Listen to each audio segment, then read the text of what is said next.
I'm not just like someone who came here temporary, make some money and get back to the country and don't give a f. When people from Afghanistan and Pakistan come here, they still have the same belief that Taliban have.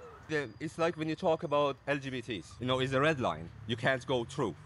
As soon as you start to talk about it, they put a label on you. Islamists and it's a different countries have a different beliefs. African Muslims, so it's different, and you need to know this difference and which one is radical, which one are not. Those people are still saying freedom of speech, but when it comes to us talking about freedom of speech, talking about other races, we become racist. They call us a racist. How are you, August Fáilte go baileatha Claire? You're very welcome to Dublin, Ireland. Today I'm interviewing an Iranian guy. He's been through the IPAS system. He was an asylum seeker here. He's here now 5 years, and he's given me some insights into what goes on that the Irish don't know about. I'm not trying to harm anyone mentally or physically. It includes what he believes the asylum seekers on the streets are getting angry with, his experience going through the asylum system, his thoughts on Ireland and accusations of racism towards the Irish. Part 2 will be a deep dive further into the asylum system, concentrating on visa applications, passport control, etc., etc. I appreciate the time you put into watching these videos, I really do. I appreciate you watching them. If you want to support me in this work, there's a link there to my Patreon. I'll put up a link to Rumble should anything happen to this channel. Anish. So what's the point to ask them where you're from when they would never tell you the truth? If it's 30 grand in tents every time they move them, another 100 grand for the barricades. They do it purposely. You can't be, because if I can think this way, how can't they think this way? And they're also going to be happy, the refugees as well. They're going to be safe somewhere there. And, and then they can move them wherever they think is possible or report them. I don't know, but it doesn't make sense for me to just spread them everywhere. No. And with this atmosphere that we got from other Irish people. So I asked them what the present asylum seekers feel about being recorded, being in the news, etc. Does it anger them? And if it does anger them, what do they do with that anger? Where do they offload it? It doesn't just make sense, to go to these people, refugees, and telling them where you're coming from or why are you here? This is like a childish questions. You already know why are they here. You can't record those. And you can say by they're looking where they're coming from. It's just nonsense question. You just bring in hate and anger towards them. Get a perspective and a picture, bigger picture, and what we can do about the situation, instead of just towards this blame and curse and this kind of stuff, just like you say, kicking their tents.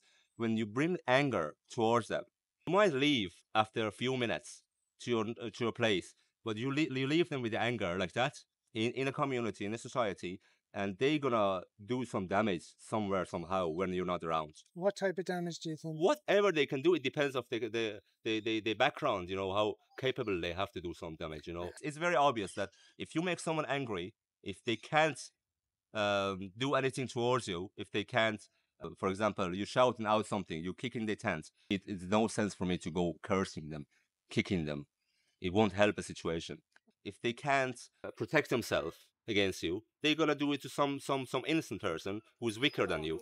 So what you're saying then is that by angering these people in the tents, Yes, that even if they're not angry back with you, that anger has to be it's gonna go. They're gonna release it somewhere.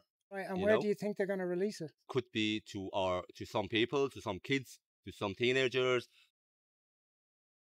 They might just go break something, It could be physical, could be to some properties, anything could happen. Me as a non-Irish person, is my concern to go down to see what's going on. Mostly they try to say that we don't speak English, which they could speak English and understand. And they try to just be low profile as much as they can. Right. Because they're afraid if they relieve something, might be against their case. So if you go down there and say, where you're coming from, they won't ever tell you the real answer. You think they're going to tell you, I'm came from UK? He doesn't trust you first. I talked to an Afghani guy the other day. I said to him, there seems to be an awful lot of Afghanis down on Mount Street, etc. And he said, majority of them aren't. Majority of them are from Pakistan. Yeah, exactly. So there's an overlap between Pakistan and Afghanistan that they will know the geography, they will know the language, the skirmishes in Kashmir, but there is no war. We discussed how IPAS works and some issues there might be with staff, or how the staff are reacting, or why they're reacting in the way they are to this influx that we have at the moment.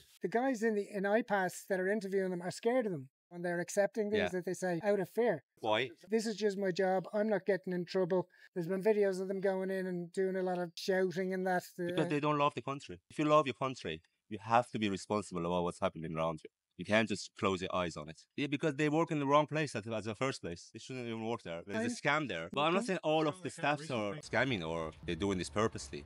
They're just thinking they're helping people. But if the system from the scratch and the basement has an issue, then you are one of the issue as well. People coming in saying, oh yeah, we love the country. They've only stepped in the door. They need to see further than what they see now. If I go to India, this culture shock for a few days, I think some of these guys are in their head are still in Jordan or they're still in whatever country. Yeah. So then we discussed the feelings that the non-Irish who are living here, their feelings towards the country. What exactly do they feel? Can they be patriotic? What do they feel about this country now that they're living here for a while? If there was a war here, would they fight for Ireland? No, even some of the East European people here, they don't give a fuck about Ireland. But some of them do. But some of them do. But I say some of them also, they're just here for money. But not everyone comes to this country. They thinking to gonna live here forever for the future. They're thinking to make some money and then get back to their country. If the country is safe to live. I love this country. I think like Irish people. I know some people, they say, he's bullshitting. But I love this country. And what I see is always concerned about the future. I'm not just like someone who came here temporary, make some money and get back to the country and don't give a fuck about here. I hear that from Polish, Ukrainians. I would die that are here a while. I would definitely. I would die for this country. But I won't die for the government. Now, if there is a war, I'm not even sure if that war should happen. Should I go be a soldier for this government? No, but I would die for Irish people. So the shocking revelations. So we went back to the IPO situation, a very deep dive in the next video, and discussed ID, fingerprinting, proof of address, proof of age, etc. Then he spoke of what we're not considering, which is those who do not go through IPAs, I've mentioned in previous videos, that are disappearing into the system but aren't fingerprinted, aren't documented, working on the black market. When I went to IPO, most of those people sitting there with the tents, they all had the ID and the fingerprints. All of them had. In the IPAs? Yes. They were fingerprinted? They're all fingerprinted. As soon as you get this ID card, a refugee ID card, you already been fingerprints. You can't get the ID without the fingerprints. The process is you get the fingerprint, they make sure that's your name, and even if you give a wrong name, but they want to some identification cards. Then you can claim your social welfare, things like that, But then they could say any name, they can say any name, they can say any age. When I came to the country, I had my passport. When I was walking in the airport corridor, I had a chance to burn my passport or destroy my passport. Because if you do that, you can change your identification. I didn't need to do that. You can change your age, which you get loads of more benefit if you are a younger person here. Like educational benefits, like housing benefits if you're younger, vulnerable, more vulnerable. What age younger? He was a guy who was 40 years old. He claimed that he's 18.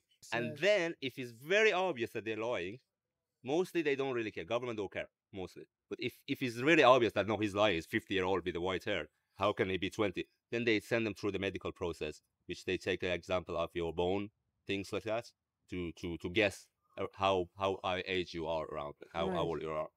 But not all of the case like that. Mostly they lie the age and lie the nationalities and lie about the identification. Those people who got this ID, which were their fingerprint, but do you think all of the people going through that process? Some of them, they have people, family and friends here. They reject to go to IPAS. They reject to be identified and a fingerprints, and they live with the family here legally, and they get a job as well, like that. Because you don't have an immigration officer around in the street to check your ID. We have to scare, afraid of those people who are here, but no one knows they're here. More than afraid of these people in the tent, which they already identified and fingerprint. We should be more afraid of those who never went to IPAS and fingerprinted and get the ID. Because they're like living in the shadow. They can do anything. And no one know who they are. Other than these people, you're going to kick their tents, you're going to harass them. I'm not saying what to do. Again, I just explained it's better to not, but these people we already know where they are and who they are because they're fingerprints. I didn't realize they were fingerprinted. So basically, the guys that go into IPAS have fingerprint. They have been identified by fingerprints. Yeah, otherwise you can't get that identification card without the fingerprints. But it's the people who are coming in that we don't know about. They won't go through the process at all because they have friends and family here. And they don't want to be they don't need fingerprinted. anything from the government, and they can do the other things. So then I asked him what else the Irish need to know about the system that they don't know.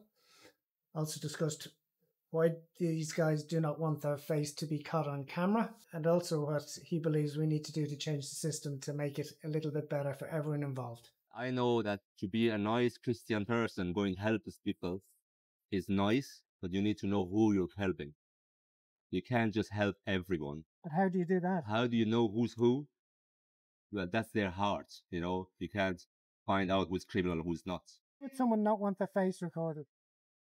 Because they're afraid they say something to the camera and they're going to be against the case. Or they just be an asshole, you know, because they're upset about life and fucking situation and they see other people having a car, enjoying their life, and they put the blame on us. They don't think it's their damn decision to make their life like that. Key person on a tent, he came from Afghanistan with that lifestyle. Come here, see anger from Irish people, and he's sitting in a tent, look at the guy passing with the BMW, showing the finger like that to them. They get angry, and they're going to do something one day, you know? That's the reverse effect.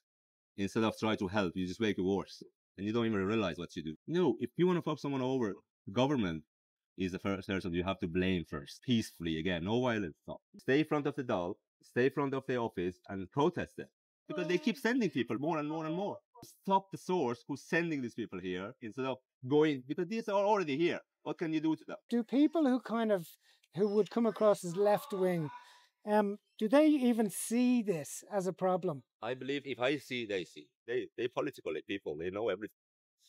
So they know what's going on. They know what's going on, and they don't give a fuck because the money is the benefit, is the power, and everything like that. So instead of we spend and waste our time on the refugees which are already here, to take them and kick them out of the country, no. Go find those people who are responsible. If more people like you, me, make this in a few months, in a year, people gonna educate themselves about this matter. Keep yourself safe, brother. Keep yourself safe. Talking is good. Like I'm talking to you now is a relief. But you can't talk to everyone, first of all, because everyone not have that logic to understand what you're talking about. But you have. From Netherlands, they let you come here without a visa. Yes. Why?